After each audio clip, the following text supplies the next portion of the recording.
Olá pessoal, hoje eu vou responder algumas das principais dúvidas sobre alimentação saudável.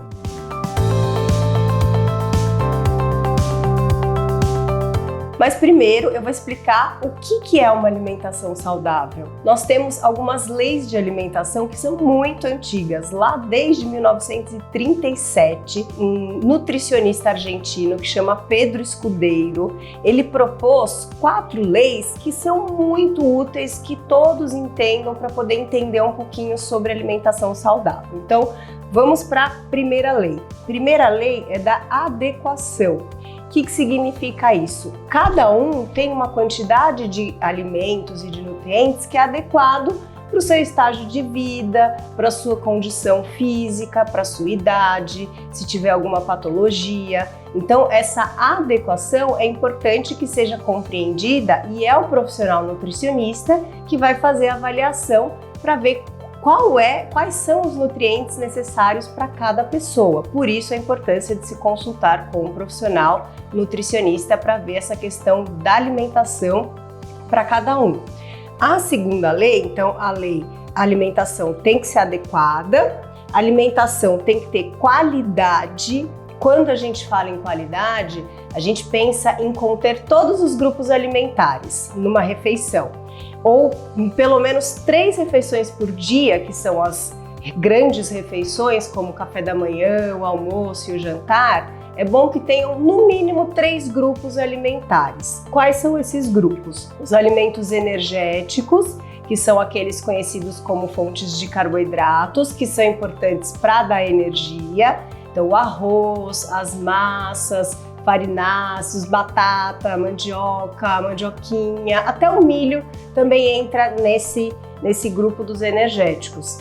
Também precisa ter na refeição os construtores, que são aqueles que constroem o nosso organismo, as fontes de proteínas. Então, a carne, frango, peixe, ovo, feijão, as outras leguminosas, lentilha, grão de bico, a soja e também as oleaginosas, castanhas, nozes, amêndoa, amendoins. E aí tem um outro grupo que é bom também estar presente sempre, principalmente nessas 3 principais refeições, que são os reguladores, as frutas, verduras e legumes. Então, uma alimentação de qualidade é uma alimentação que tem esses 3 grupos. A terceira lei da alimentação saudável é a lei da harmonia. Tudo isso precisa combinar. Esses alimentos, eles têm que combinar entre si. Aquele prato colorido também, para não ficar um prato sempre amarelo, arroz, batata e frango. Então a ideia é sempre colocar diversas cores no prato e combinações. Por exemplo, arroz com feijão é uma excelente combinação, inclusive nutricionalmente completa. Já o feijão com creme de milho, com creme de espinafre, já não combina tão bem. Então, quando a gente vai elaborar ou pensar nas refeições, a gente pensa também em quais alimentos vão e se eles combinam entre si, e alguns nutrientes eles aumentam o aproveitamento de outros e alguns podem diminuir. E aí, claro, que o profissional nutricionista que vai fazer essa composição ideal. E tem mais uma lei, que é a lei da quantidade. O nutricionista ele também vai avaliar qual é a quantidade específica para cada um, porque se eu comer menos que eu preciso, além de poder ter uma redução de peso, eu posso ter uma diminuição na saúde, no sistema imunológico, perder massa muscular, perder força. Então, a alimentação tem que ter uma quantidade bem feitinha, bem calculadinha. Se for em excesso, também pode ter um adicional de energia, excesso de peso, maior risco de doenças cardiovasculares. Então, a quantidade aí, como 4ª lei, também entra como um aspecto importante dentro da alimentação saudável. E aí, isso tudo foi só para a gente começar a conversar sobre alimentação saudável e claro que existem outras perguntas, e aí eu vou procurar aqui dos nossos clientes as perguntas comuns, que são: quantas refeições as pessoas têm que fazer por dia? Essa é uma pergunta bem comum e o ideal seria que nós ouvíssemos ou sentíssemos o instinto da fome e da saciedade. ouvíssemos o nosso corpo. Só que isso, hoje em dia, com tantos estímulos do ambiente, é difícil. Então, não existe um número de refeições igual para todo mundo. Tem que ser distribuído ao longo do dia, de acordo com a rotina, no mínimo 3 refeições por dia, para não ficar muita concentração de alimentos em uma refeição só. E dependendo da pessoa, dependendo da rotina, dá para colocar os lanches intermediários ou até mais de 5, 6, 7, 8. Quando a gente trabalha com atletas, a gente inclui 8, 9, até mais refeições por dia, por conta da alta necessidade energética. Então isso é muito individual. Então vamos para a próxima pergunta. Posso beber água junto com a comida? É uma pergunta muito frequente e pode, mas não muito. O ideal é não consumir. Para quem consegue passar a refeição sem tomar nenhum líquido, é melhor, a digestão é melhor e não aumenta tanto o tamanho desse estômago. Agora, as pessoas que não conseguem, precisa tomar líquido, a gente orienta que tome um copo pequeno de 200, 250 ml e aí se tomar água ou sucos naturais. Refrigerantes, nem pensar, porque além de não ter nenhum valor nutricional, ainda tem o gás que distende mais o estômago. E o problema de quem tem esse estômago maior é que acaba usando essa distensão abdominal como parâmetro de saciedade. Então, só vai parar de comer quando encher o estômago. Só que o problema é que o estômago vai aumentando cada vez mais. Então, isso faz com que a pessoa coma cada vez mais e aí ela tem mais chance de engordar. Uma das estratégias que nós usamos para as pessoas que querem emagrecer, tirar o líquido junto com a refeição, porque o estômago vai diminuindo de tamanho e isso é nítido nas consultas. Então vale quem conseguir não tomar nenhum líquido junto com a refeição e aí esperar 1 hora, aí pode tomar água, inclusive deve tomar bastante água ao longo do dia todo.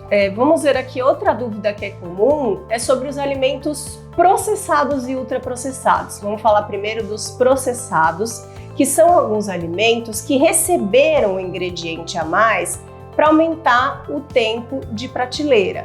Então, por exemplo, o atum, a sardinha, o milho enlatado, eles receberam sal para poder manter por mais tempo, só que é pouco, é só o sal. Ou no caso das compotas, os doces recebem açúcar para poder durar um pouco mais. Tem os iogurtes que recebem o fermento lácteo, que acaba mudando a composição, acaba mudando a textura, o paladar, e isso agrada o consumidor. Então, quando tem pouco processamento, então ele é chamado de alimento processado.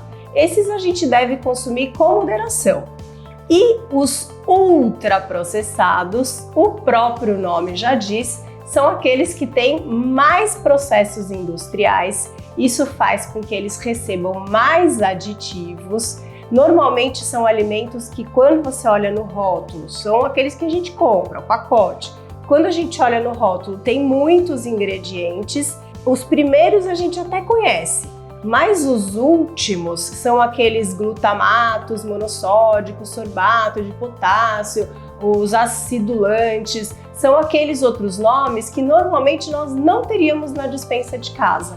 Então, desde 2014, o Ministério da Saúde fez uma publicação com essa classificação desse teor de processamento dos alimentos, baseado em estudos de que o aumento desses alimentos, do consumo desses alimentos pela população, fez com que as pessoas comessem mais, comessem sem atenção, porque normalmente são pacotes, são fáceis de abrir, as porções são grandes, o sabor é acentuado. Então isso fez com que as pessoas comessem maior quantidade, comessem sem prestar atenção, porque não precisa ter toda aquela atenção para abrir um pacote e comer. E aí isso acabou causando nesse aumento de peso, aumento de doenças como diabetes, pressão alta, colesterol e triglicéridos altos. São as doenças crônicas não transmissíveis que são decorrentes, a gente tem várias evidências na literatura que são decorrentes desse aumento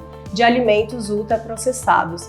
Então vale ficar esse alerta de que esses alimentos têm que ser evitados, A gente sabe que são fáceis, o consumo é muito mais fácil, mas vale a pena a gente resgatar alguns hábitos antigos de preparar as refeições, sentar na mesa, fazer as refeições em família e fazer as práticas culinárias também em família, dar um tempo para cozinhar, porque isso vai fazer diferença em toda a saúde.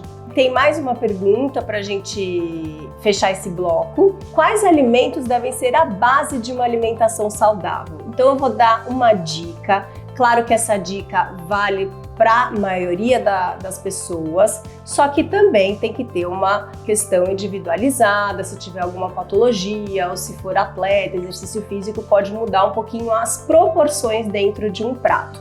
Mas eu vou dar uma dica que vale para muitas pessoas do prato da refeição, almoço e até o jantar. Metade desse prato com salada ou legumes cozidos, então verduras e legumes, tanto os crus quanto os cozidos são aproveitados pelo organismo e é bom que tenha nesse prato também porque tem características e funções diferentes dentro do nosso corpo. O outro ladinho, tem uma metade, a gente vai dividir em dois, ou seja, um quarto com os alimentos energéticos, que são do grupo do arroz, a batata, as massas, os farináceos ou o milho, e no outro quarto do prato, o grupo dos construtores. O ideal é que se divida em dois, então fica 1/8 para proteína vegetal, que é o grupo do feijão, e o outro 1/8 para proteína animal, que pode ser carne, frango e peixe ou ovo. Para as pessoas que não ingerem alimentos de origem animal, é só dobrar a quantidade do feijão ou da lentilha, da ervilha, do grão de bico, porque aí vai conseguir atingir as necessidades de proteína também. Uma fruta cabe muito bem de sobremesa e para os lanches é interessante que tenha uma porção de laticínio para ter o aporte de cálcio, que é importante também para o nosso corpo. Então, o leite, o iogurte, queijos ou as frutas frescas, as frutas secas e também as oleaginosas, que são as castanhas, nozes, amêndoas, amendoim, de acordo com a preferência e o paladar de cada um. Bom, essas foram as principais perguntas, espero ter ajudado. Para finalizar, vou dar algumas dicas que também são importantes, elas vão complementar essas que eu dei até agora. Então a gente já viu quais são os alimentos, quais são os grupos de alimentos, preferência para os naturais, com mínimo de processamento, evitar os ultraprocessados, mas como comer tudo isso? De preferência devagar, prestando atenção, tendo prazer naquela refeição, num lugar tranquilo. Hoje as pessoas têm perdido um pouco desse hábito de sentar na mesa com a família e às vezes não tem nenhum momento no dia que acaba fazendo isso. De preferência sem tomar muito líquido, deixa para tomar água uma hora depois, mastiga bem, a digestão vai ser muito melhor. Quando terminar a refeição, vocês vão ficar satisfeitos, não vai ficar depois buscando mais alguma coisinha porque parece que nem prestou atenção. Então tentem fazer isso que vai fazer toda a diferença na qualidade de vida e na saúde de vocês. E se tiver dúvida, procura um dos profissionais do Dr. Fan, inclusive o serviço de nutrição pode auxiliar na prescrição dessa alimentação individualizada aí para cada um. O Dr. Fan, sua saúde, nosso compromisso.